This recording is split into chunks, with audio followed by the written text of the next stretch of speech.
Good morning, কেমন আছো সবাই? দেখো ফুল গাছটা কি সুন্দর, আমি রাস্তা থেকে কুড়িয়ে এনেছিলাম। ফুল ফুটেছে তাতে আজকে। চলো, আজকের রেসিপি হচ্ছে মাছের মাথা দিয়ে লাউ ঘন্ট। দেখো মাছের মাথা দিয়ে নিচ্ছি। তোমরা কি খাও? আমার তো খুব ফেভারিট এটা। মাছের মাথা মোটামুটি ভাজা হয়ে গেছে। দেখো পেঁয়াজ কুচি, শুকনো লঙ্কা, ফোড়নের জন্য তেজপাতা, একটু মৌরি, একটু গোটা জিরা, একটু ফোড়নে দিব। আমি রেডি করে রেখেছি। এবার মাছের মাথাটা ভাজা হয়ে যাচ্ছে, নামিয়ে নিব। এবার ফোড়ন দিয়ে দিই, শুকনো লঙ্কা, তেজপাতা,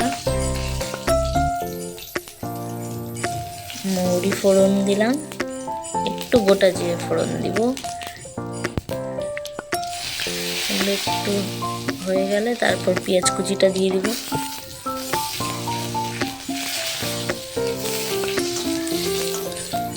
স্পেশাল কিছু নয়, আমি তো ঘরোয়া রান্নাই রাঁধি, নিজের যা রান্না করি সেটাই তোমাদের সাথে শেয়ার করি।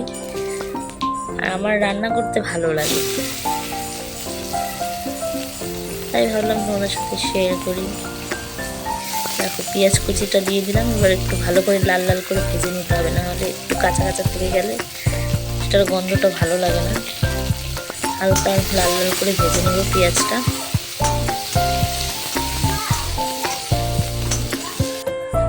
ভাজা হয়ে গেছে। এবার আমি লাউটা কুচো করে কেটেছি সেটা দিয়ে দিব। এই দেখো, আজকে একটু অসুবিধা হচ্ছে, স্ট্যান্ডটা নেই তো, হাতে করছি।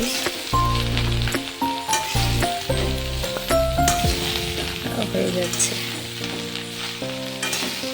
ভালো করে নাড়বো, লাউটাকে মিশিয়ে দিব ফোড়নের সাথে, ভালো করে নেড়ে নেব।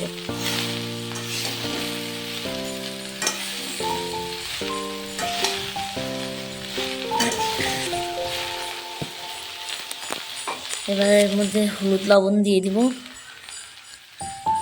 একটু লবণ পরিমাণ মতো, একটু হলুদ গুঁড়ো। এবার এটাকে আবার ভালো করে মিক্স করে নেব। হলুদ লবণ দিয়ে ভালো করে মিক্স করে ঢাকা দিয়ে দিব। ঢাকা খুলে একটু জিরে গুঁড়ো, আদা গ্রেট করে দিয়েছি, আর মাছের মাথাটা দিয়ে এবার একটু ঢেকে দিয়ে ঢাকা তুলে দেখো হয়ে গেছে। এখন নামিয়ে নেব। এবার ধনেপাতা ছিটিয়ে সার্ভ করব।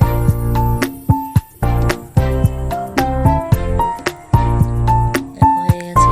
তোমরা অবশ্যই জানিও কেমন হয়েছে, ট্রাই করে। আর সাবস্ক্রাইব আর লাইক করে দিও, বেল আইকনটা বাজিয়ে দিও।